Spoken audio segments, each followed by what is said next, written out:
I'm Tim Draper, and I invest in big ideas before they become the next big thing. I invested in Tesla, SpaceX, Twitch, all when they were just a sparkle in that entrepreneur's eye. This season, I'm traveling the globe to find game-changing entrepreneurs with world-transforming ideas.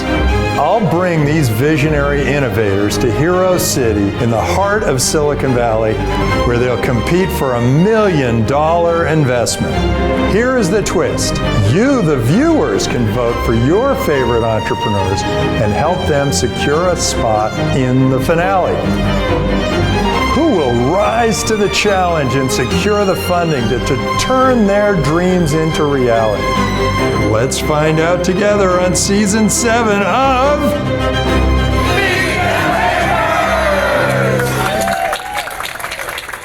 Welcome everybody back to Meet the Drapers. This is awesome.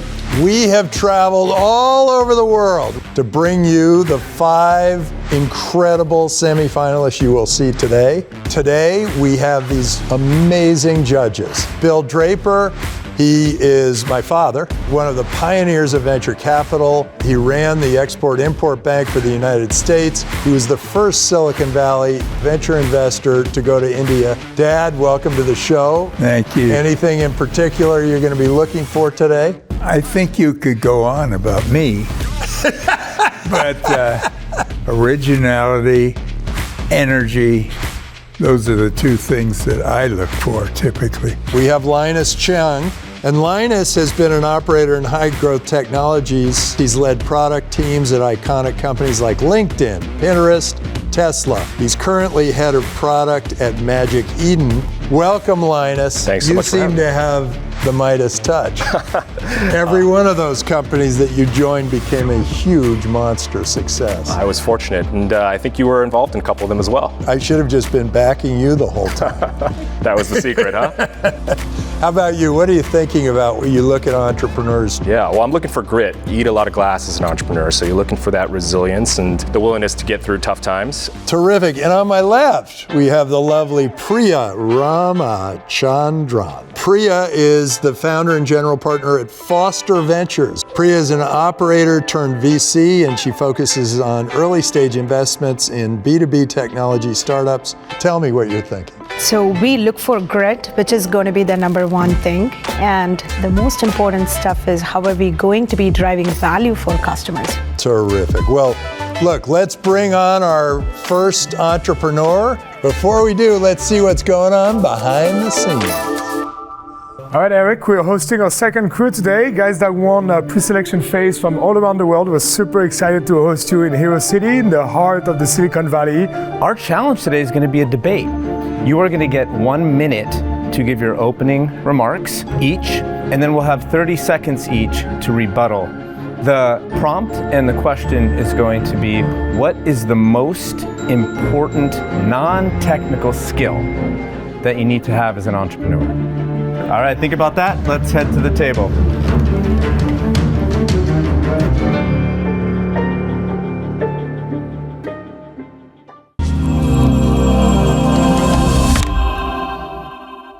I didn't feel too anxious at that point with the pitch. I think we know it inside out. We felt ready to go straight away.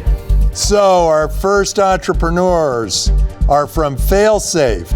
Give us your pitch. When I was in the Navy, we were told one thing repeatedly: you do not own what you cannot protect. And the same is true for blockchain today. I don't need to convince you. Every morning you wake up and you see that we're losing the battle to the tune of millions of dollars a day and to the tune of billions of dollars annually. Today, it's companies like Binance, it's WazirX. Tomorrow, it's companies like Microsoft, like PayPal and MasterCard. This is where FailSafe comes in. We've built an entire suite of defense in depth and AI-powered cybersecurity tools in one platformized solution that not only detects and attacks, but also neutralizes them in real time. Now, Do you do it in hardware or software? It's software. We're a full defense in depth and end-to-end cybersecurity solution. So if one layer fails, then we know that we have multiple layers to back that up and kick in an automatic way. Solving the problem in its entirety is so much better for our enterprise customers. And we know that because we're in the trenches with them. We have the most advanced AI-powered vulnerability detection and threat monitoring tools, and we hook that up to real-time response that allows us to actually get in front of an attacker's transaction in milliseconds. Who needs this?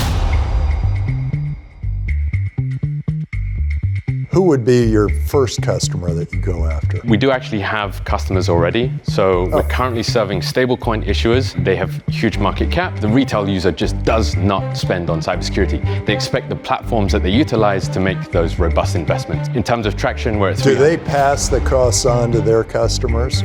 Or is there some way that you can reach their customers? This was like any other call, and the questions being asked were definitely along the right lines, and he understood what we were trying to do. In the same way that McAfee was rolled up into devices, and an option then for, as a retail user, to pay more for more advanced cybersecurity, that's how we're working with current enterprises today. Is this going to be an ongoing battle the way McAfee was? Like the hackers keep coming and you keep protecting, and the hackers come and you protect?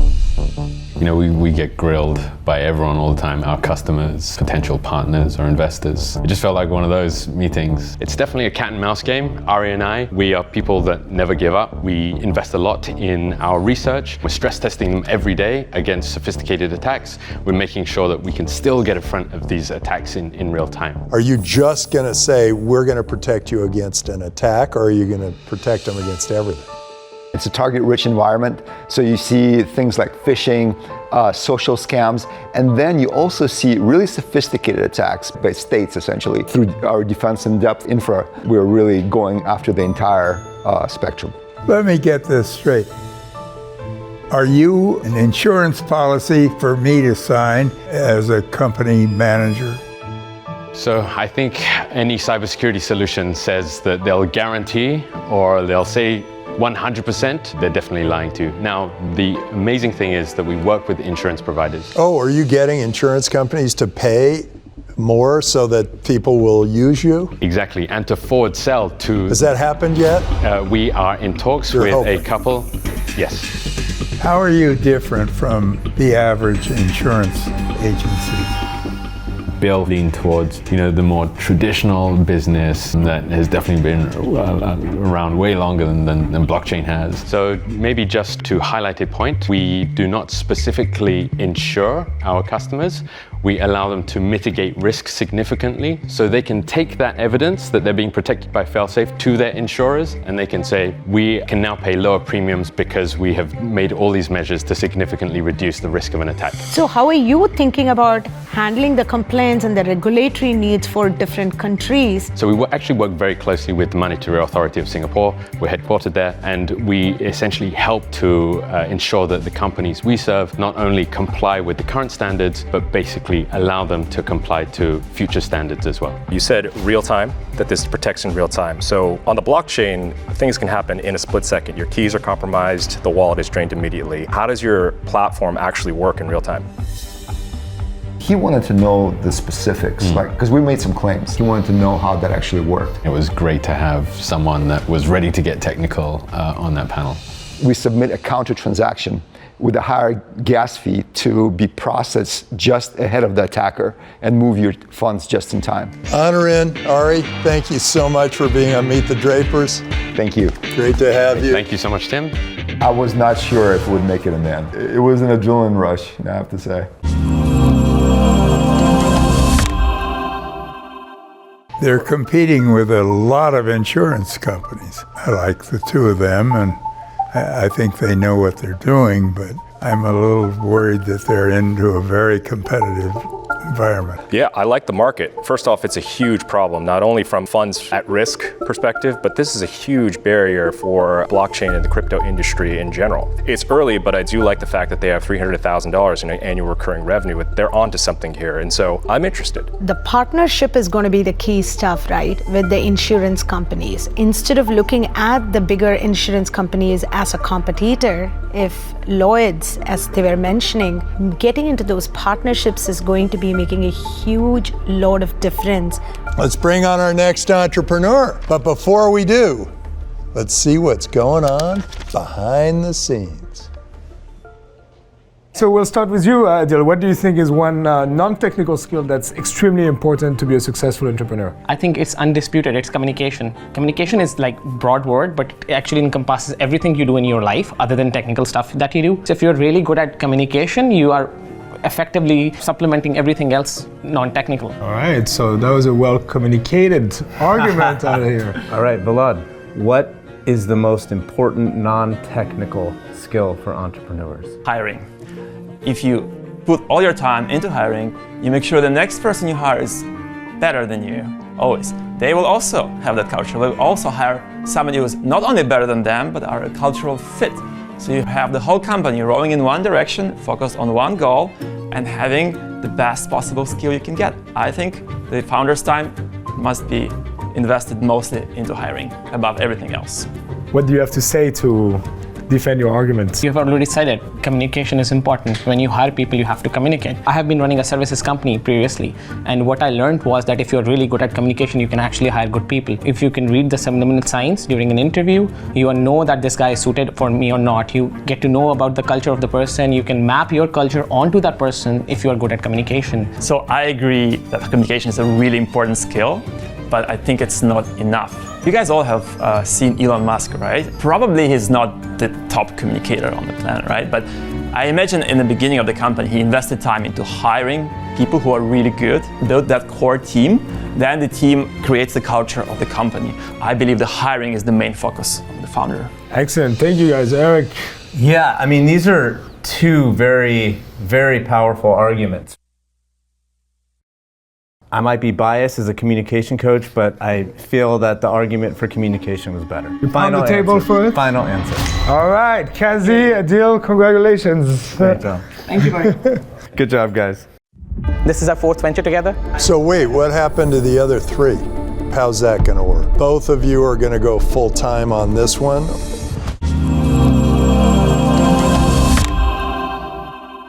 We weren't expecting to qualify for the semis. There was a lack of confidence, to be honest. We didn't know what other teams were coming in. We had no experience, with VC pitching. Qazi, give us your pitch. I would like your attention because I believe that at the end of it, you are all going to be on board. 80% of Pakistanis face legal trouble, but only 20% of them get the help they need. Because this takes 15 years in courts and there are 2.1 million cases in backlog, including one of mine. We're in a business litigation and the lawyer said it will take 2 months or 4 months tops. It has been 2 years and the case is still there. It's a global situation, and that's where Qazi was born. Qazi is an LLM-based end-to-end case management platform. You can generate legal documents, you can perform legal analysis, you can do even precedence referencing and generate draft judgments. We are trying to accelerate justice and increase court credibility and accessibility globally. Do you think that people will just use Qazi instead of going to court? That is exactly the idea. So you think people will do that, though? That's a change of attitude. And usually they're mad at each other. Yes. What makes them say, okay, we'll go to Qazi? Yeah, it was full of interruptions, like Tim does it. But this time I think we were more prepared for this. 2 reasons. First of all, you don't have to sit in a long line where you don't get any resolution and your grandchildren are coming for resolution. Your grandchildren are coming Exactly. I have had similar dispute for land record in my hometown. And impartiality. So you're not worried that this judge is in a bad mood or for any bias, gender, race is going to be biased against me. And there is a third one as well. Before going into the litigation, when you are in the heat of the moment, you can evaluate the costs. That do I even stand a chance or not? You brought up bias. I was going to ask, because bias in LLMs, large language learning models, is a well-documented problem. What are you doing to mitigate errors and bias in your models, and who has the legal expertise that's advising your team about how to navigate this? So we are starting off with Pakistani market. So we have the law firms and some legal experts on board who are advising us on this. Right now, our model is based on Meta's Llama, an open source model. So we are extensively using the guardrails provided by Meta and some of our own features that we call Nigran features to make sure that the model is overall unbiased. What's the special sauce for how you train data, what proprietary data to make this really, really unique and not just something anybody can So we are building on top of the model and not exactly using the same model. We are already already engaged with the government of Pakistan. We are trying to secure funding from EU and State Department for B2G model. Similarly, a couple of law firms that we are already working in for B2B and B2C case are very much in. When we are looking at consumers in small villages who go through these land disputes that you spoke about, they might not be even actually computer savvy. How are you thinking about the user adoption? Bringing a very interesting perspective, like from the developing country background. She seemed interested, I think, but can't say much. Right now, we are training the LLM on English, but we plan to train it on local languages as well. For example, we are already in talks with the company for Urdu adoption. We might not be able to solve their ultimate problems at the get-go, but it will be good information to start with. Would you just tell me a little bit about your own background? So I'm the CEO. I have a bachelor's in electrical engineering, and I have a computer science degree with a specialization in machine learning from Georgia Tech. In this new company, I'm taking the role of CEO and generally sales and public representation. Daniya is taking the helm of technical development as CTO. I have an electrical engineering background as well. So we studied together in the university, and we were together in our venture with German automotive industry. So the general plan is that I will go full-time onto this. Daniya is going to take the helm of our current services company because that's what's funding us. And then both these entities are going to have an arm's length contract where some of the essential resources will be brought into Qazi.ai, but the rest of them will be available on the contractual terms. So Danielle, you won't be building this. It's a valid concern. I think we should have just communicated our side in a better way. At the moment, it's necessary to run the other part because we don't have any funding sources. I think we were not able to, punch this point through. That's what, turned him off, I guess. We will provide services to Qazi.ai if required for the development because development in our part of the world is cheaper. But you won't be building the product. Essentially, he will be building the product because the team will be with him and we will both be 50% shareholders in both companies. It's not just about who takes the final shot on the company, but we are going to maintain 50% shareholding in both companies. Okay, thank you two for coming and being on Meet the Drapers yet again. Thank you so much. Good to see you. Well done. In general, we were more confident today. We have a good chance now. I am not too enthusiastic about them. They didn't really give a good description of what their mission is.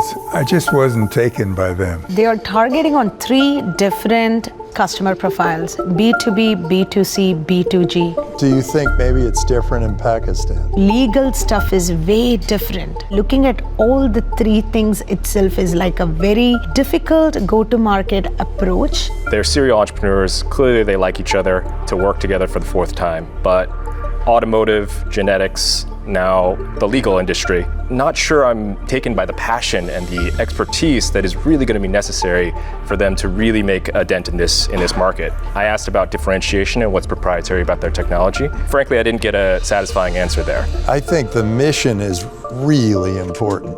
I think they've just got to be all in. They have to drop or sell the other business. They've got a team. I don't think they have a true entrepreneur with a vision. Anyway, with that, let's bring on our next entrepreneur. But before we do, let's see what's going on behind the scenes. All right, second round, heavy hitters. Things are heating up a little bit, so you guys know the drill. One of the foundational skills for any entrepreneur to have is networking. In building the right network, you will get easier access to finance, easier access to the best talent to build a team, sales leads, inbound, outbound. It's crucial to have a large network to improve your sales, improve your fundraising success, and just propel your project up. So, in my opinion, the most important non-technical skill to have is the ability to navigate through complexity and uncertainty. When you're running a company, you will go through problems, and you'll go through problems that you haven't solved, and you have to find a solution because everybody's counting on it. And you also have to be able to know what is important and what is a priority while being in a position where you can lose your company, you can lose your team, you can lose your livelihood, the livelihood of your employees. Yeah. All right, so we got the pilots and the networker Faraj, do you have anything to say to defend your argument? Yeah, I think like the skill of navigating the complexity is quite important. With a proper network, you're not alone. So you have mentors, coaches, you have other entrepreneurs that went through the same course. So if you do have an enormous network with a proper support system in place, you always will be able to easier go through the storm. My background in engineering, you learn, and as an entrepreneur, I had to learn the importance of having a good network through effort and pain and a lot of things. But I believe the importance of navigating through that complexity and uncertainty. At the end of the day, you're owner of that ship. You have to make a decision. You can have the best network. They cannot push you to decide to make the right decision. You may have great mentors telling you to do the right thing, but if you decide to go the other way and screw it up, at the end of the day, you're the one that has to be accountable. All right, so we're gonna come to a decision here. Building a big company is a very tough and complex thing to do. Nobody's going to do it for you. So I would give this one to Bashar. Right on. Perfect. Congrats. Thanks, Donna. Yeah. Good job. Thank you. Why start the business? What we are building... I'm not asking you that. I'm asking you why. Why? Why do you care? What's going on?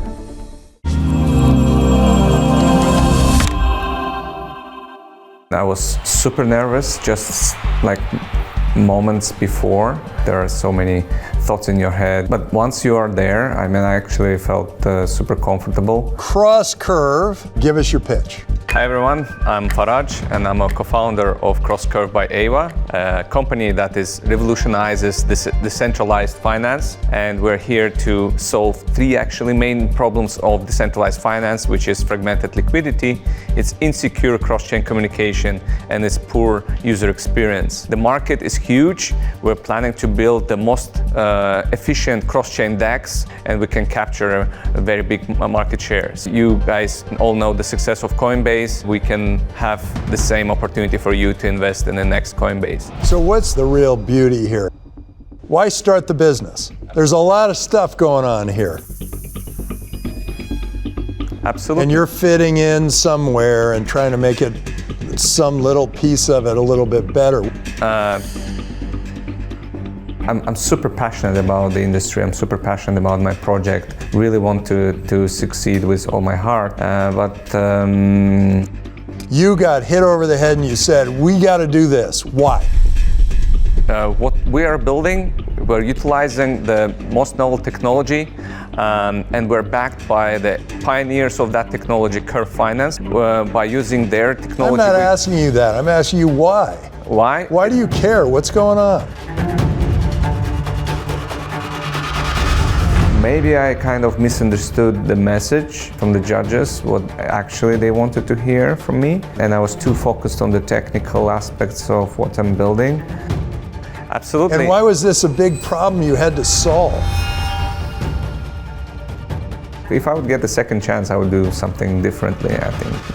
In our opinion, the decentralized finance creates a lot of potential for innovation in the finance space, and we believe that the future of finance will have a lot of elements from DeFi going into it. So in my opinion, it will make the world better, so that's what I'm striving for. We are aggregating the liquidity from 8 chains and create 5 to 8 times more efficient operations, 5 to 8 times cheaper transactions for ordinary users. The traction-wise, we already had... Excuse me, but how far along are you?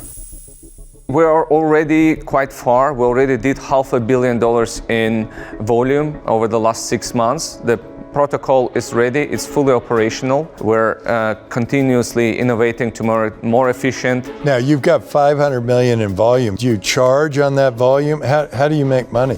Yes, we charge about 0.04%, so we're charging per each transaction. So you've had 20,000 in revenue so far? Correct, yes, per month. Any project can list their token on our exchange, and traders from every chain can buy the token with any asset they want. It's just one-click solution. How do you do that? Why are you the magician that gets all those to work? There are always people that are not within the crypto industry. You can straight away sense that they're not actually getting Where are we going with all this? We have a decentralized app that works from any device, mobile or laptop. As long as you have internet, you're connected to the exchange and you can use it. If there's consolidation around Bitcoin, which is starting to happen, will people trade this stuff less? Where do you think this is going 5 or 10 years from now? In our opinion, will always be layer 2s, even on Bitcoin, serving different purposes. As a technology provider, we will be actually serving not only the EVM ecosystems, but also Bitcoin and CBDCs in the future. Terrific. Well, thanks so much for being on Meet the Drapers. Great to see you. Good to see you again. Good. Thanks a lot. Went relatively smooth, I would say.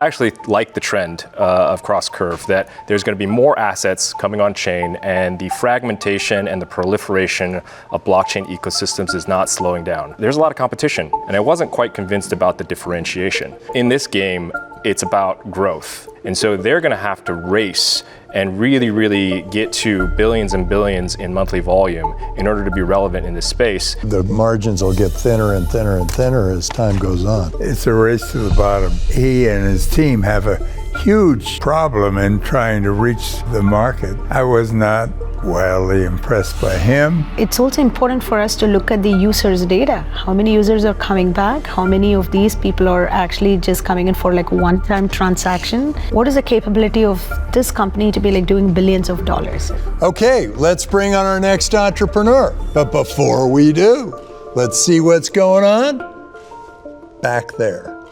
All right, we're on a roll. You know the drill by now? I'll tell you what the foundational skill is. I agree with you, crisis management. But to get there, you need to be able to have the courage. You need to have the courage to do the right thing. You're not running away from the burning fire. You're running towards that cat in the tree. You need to have the courage to be able to do the right thing. Courage is foundational to everything that we do. We run into that fire and we just have an unreasonable faith that we know that we're going to be okay, but it's the courage to do the right thing. Courage and faith is important, and very often you gotta do the right thing even if you're scared. But courage without judgment is worthless. If you're doing the wrong thing for your team and for your company, you will end up failing. And this is why I believe the ability to still manage and navigate that complexity and that uncertainty is important. You need to have courage to do it for sure, but you also have to have the ability to make the right decision, to have the judgment that comes with it. You need to turn the tide right now. At the end of the day, you need to be able to exercise courage in order to make that judgment, because making that judgment, often it needs to be the right one, not the easy one. Right. Yes, perhaps courage is more of a personality trait than a skill, but it can be trained. You need to exercise a good judgment, but you need to be able to have the courage to back it up and do the right thing. I don't know, they're both very unique qualities and I think important skills. What did you think the argument battle, who kind of took the leadership there? Yeah, I feel there's an argument there as well. Have some courage to make a decision on the Let me bring it up. And that's exactly it. I think some of that might be innate with courage. So drawing that out and being able to get out of your comfort zone and build up that courage is definitely something that's important to you. But yeah, I think having that ability in there as making the decisions in leadership would be my choice. Bashar, again it is. Congratulations.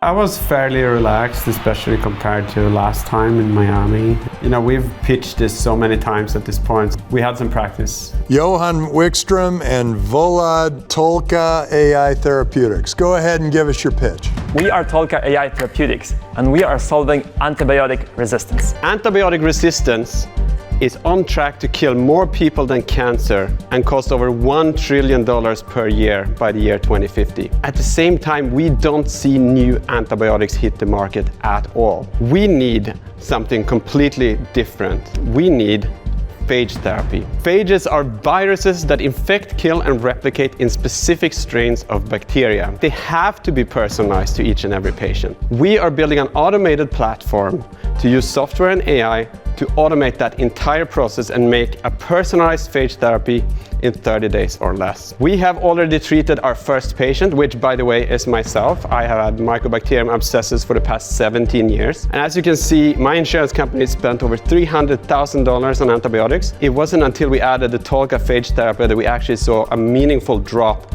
in our target strain. And as soon as we stopped treating with the phages, you can see that it rebounded, which proves that it was actually the phages that caused the drop. So other people aren't looking at phages? There are companies that try to apply phages to kill bacteria. The problem is that they treat them exactly like old antibiotics. They try to find one phage to rule them all and make just one copy of that and give it to everybody, and it has the exact same problems. You did it for your own body, but the infection popped back up. Isn't that the same thing that happens with antibiotics? So that tells us that for this particular pathogen, this is likely going to need to be a very long-term treatment, just for like with the antibiotics. And obviously from a patient perspective, you want it to be as short as possible. From a commercial perspective, you want it to be as long as possible. You know, this is what big pharma really likes. How can I get this particular treatment? How is it going to be like reaching the normal people? Well, it's going to be pretty difficult, right? Does she have to do a blood test or something and then send it to you, and then you send a drug, or what happens?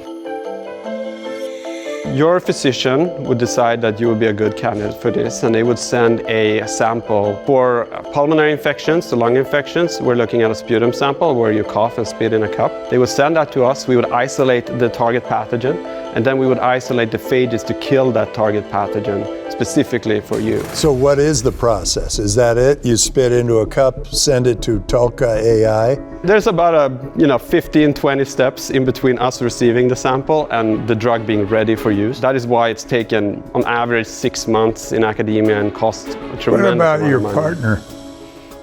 He hasn't said anything. I think that was great. He kind of put me on the spot when he said that I didn't say almost anything. It was a bit of a last-minute decision to have me present together with Johan, so yeah. Have you given him the injection? Or he has said no, thanks, let you do. So he's doing our bioinformatics, our automation, and software engineering, and also regulatory. How do you do the regulatory perspective with respect to clinical trials and approvals, you know? I think that is completely fair. You know, regulatory pathway is such an important part of biotech. It would be strange if people were not concerned about it. So we already got approval to treat Johan with the FDA, and these early conversations will help us pave the way to future clinical trial approvals in the next few years. But before that, we'll treat 5 to 10 more patients under the same expanded access program. You said a few years. Walk me through the exact timeline that you're expecting, and how does this funding help you? It sounds like there might be risk in that timeline. It can be very long. You might need more capital. It is a long timeline. What are we talking about, 10 years, 20 years? Many investors, they have a different time horizon. You know, biotech really is, you wait a very long time, and then if you succeed, you get a massive payday. 10 years is the average for an antibiotic. We are going to target patients that basically don't have a lot of other options. So we are going to ask for expedited, essentially every way to expedite the process we can. But we're still looking at a 4 or 5 years at the very least from now. Do either of you have an MD? So that would be Bob.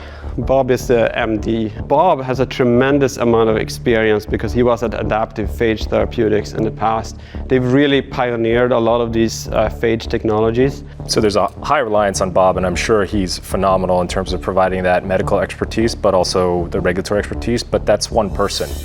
Well, we also have Volod on our side and consultants. How did you hear about this? Well, obviously I've had the problem myself for 17 years. My wife is a physician. 2.5, 3 years ago, we read all the papers that had recently come out.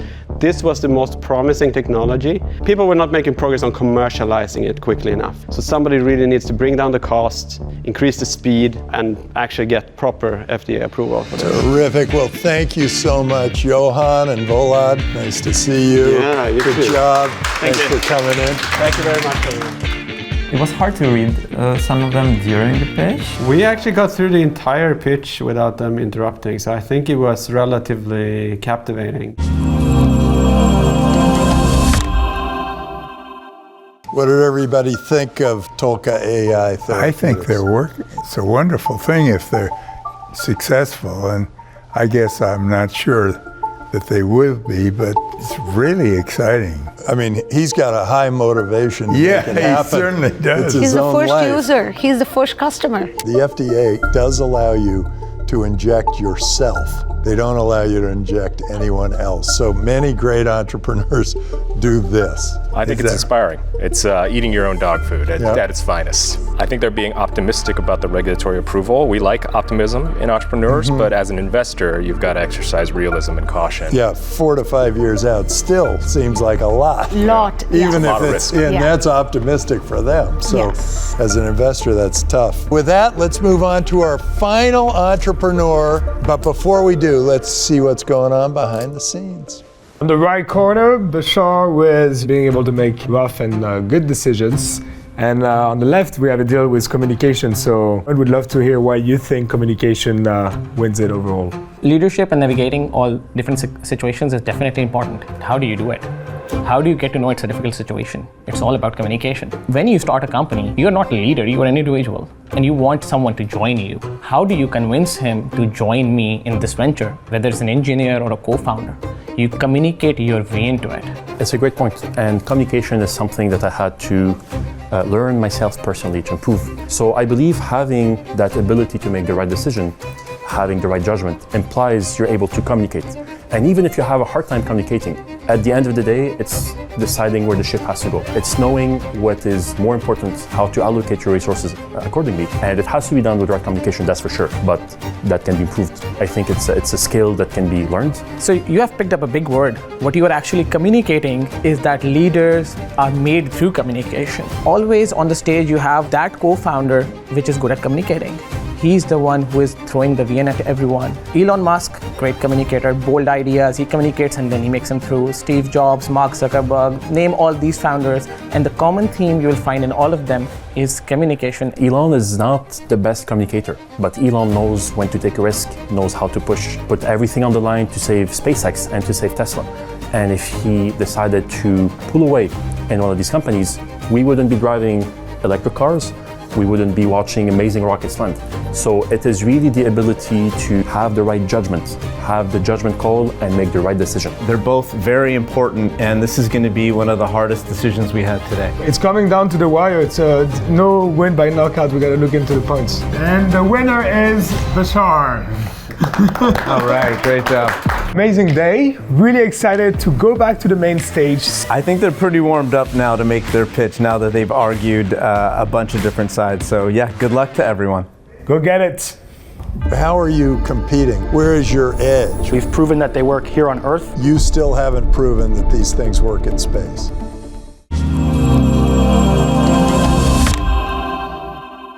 To be very candid, we build rocket engines.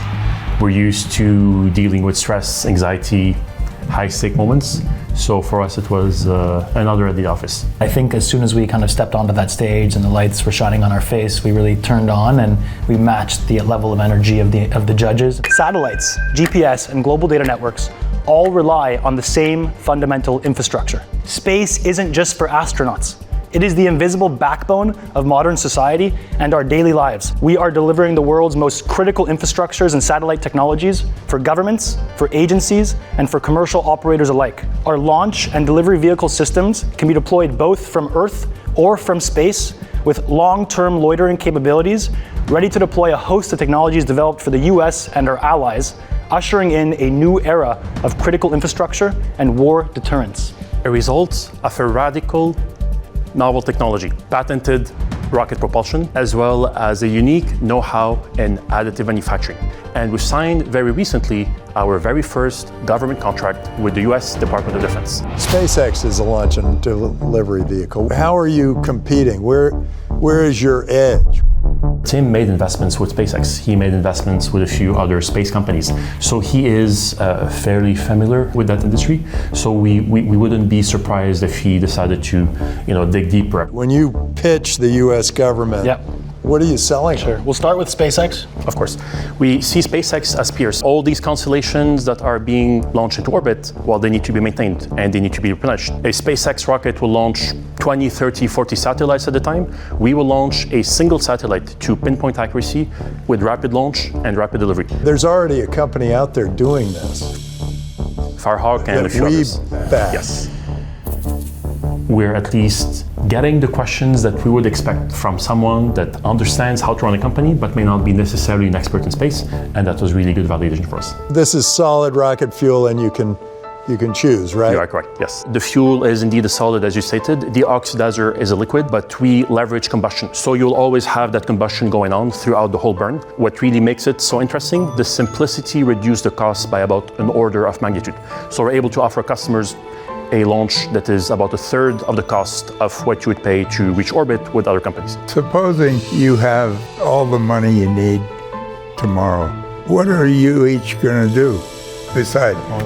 Well, so we're looking for $1 million from you folks today to go towards $5 million that we're currently raising to demonstrate the world's first hybrid rocket to fire in the vacuum of space. In particular, if you don't mind, Bill, we're very well aware of your contribution and your commitment to the United Nations Development Program. We'd like to thank you for your contribution, and it's an honor to be here with you today. Okay, he's sucking up. Why is that connected to the hybrid and the vacuum? Sure. Tim kind of dialed in and maybe put a little bit of pressure. Tim must have heard a million pitch in his life. Bill must have heard a million pitch in his life. They want to really go deep to it. So we've tested our engines over 300 times. We've proven that they work here on Earth. The next step with your $1 million. I see. You still haven't proven that these things work in space. You are Were correct. you here to see Cree Edwards just before Yeah, we spoke this? We spoke to him earlier. Yeah, if suddenly our world is different and everything is energy, does that change the way you might look at propulsion in space? Rocket propulsion is the purest form of energy conversion. You're converting those chemicals, those propellants, into thermal energy, then you're converting that into kinetic energy. We don't see it changing. We don't believe it will change. There's a lot of things Einstein can be wrong, but the second law and first law for thermodynamics have been proven right for 300 years. I'll add that the difference between what everyone else is doing and what we're doing, we've done away with toxic and hazardous chemicals. We use a stable fuel, which is a condensed and recycled plastic, and so it's non-reactive, it's very safe for service members, for troops, and for anyone working in the space sector. You don't need oxygen for this thing to work? We do need an oxidizer. In our case, our oxidizer, unlike pretty much every company, is storable at room temperature, and that enhances our stockpile ability. Would SpaceX use your technology to move vehicles in space once they're up there? That's a very astute comment. The contract that we talked about with the US Department of Defense is leveraging Starship's capabilities to mobilize our rockets into space. So that's exactly what we're doing. It's really impressive that you've got a contract with the Department of Defense. I know there's sensitive information here, but I'd imagine that these sales cycles, these discussions are very, very long. I'm also concerned about the capital intensity of this business. Walk me through how you think. What I will add actually is that the US Department of Defense is currently on an expedited timeline. So the Pentagon has placed a huge emphasis on this, growing superiority in Russia and China. At the moment, we're actually benefiting from an expedited process. And you are correct. A sale process that takes a little bit of time. We have been talking to customers since the inception of the company. Good. Jesse, great to see you again. Appreciate it. Bashar, nice to meet you. Thanks, guys. Thanks, guys. Smiling faces, open eyes, listening. I mean, credit to Jesse. He ran that presentation really nicely. I'll admit I was a little bit worried going last. You really have to beat every other company that's come up. So what did you think of Reaction Dynamics? I shared my concerns that it's capital intensive and these contracts with government agencies, they'll take a long time. Of course, they're sharing a really bullish story that within a couple months they'll know, but it's really up in the air. I'm not sure what $1 million is going to do for this, but it sounds like it's a really, really important test. We might have sat in front of the next Elon Musk, who knows? That's pretty inspirational to think about. It's great what they're building. They love it. The CEO knows, and he's an expert in propulsion engine, and the company was also launched 6 years ago or something like that. That is the time that's needed. I think you're right. That's the best of the group. Let's bring out the entrepreneurs and let's put them on the hot seat.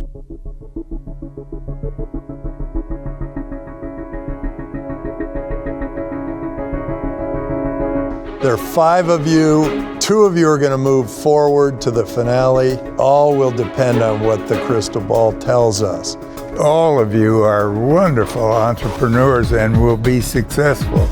And let's see what the crystal ball, ooh, I like that. Oh, Linus has a thing. It's a little like Look the at his Wicked Witch eyes. of the West. I'm feeling it. It's reaction dynamics and failsafe. Congratulations.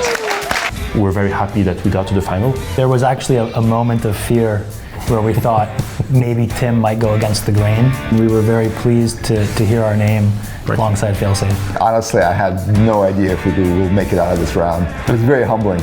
We were out here to fulfill that mission, and I'm glad to say mission accomplished. We would be able to change the world, and I will do everything in my capacity to do that. Please vote for me, and then I will be in the finals to show the judges my passion and hope to win the Meet the Drapers show. Obviously, I'm biased, but I expected to win because I think our startup is the best. We will just keep going. It's an important problem, and that's why we should be voted back. So why should viewers vote us back? Because we are trying to change the fundamental problem in the justice system. We are trying to make it more accessible. It's a global thing, and we can really, really revolutionize it. Come on, if you have guys making rockets, it's really hard to compete, right? See you next time on Meet the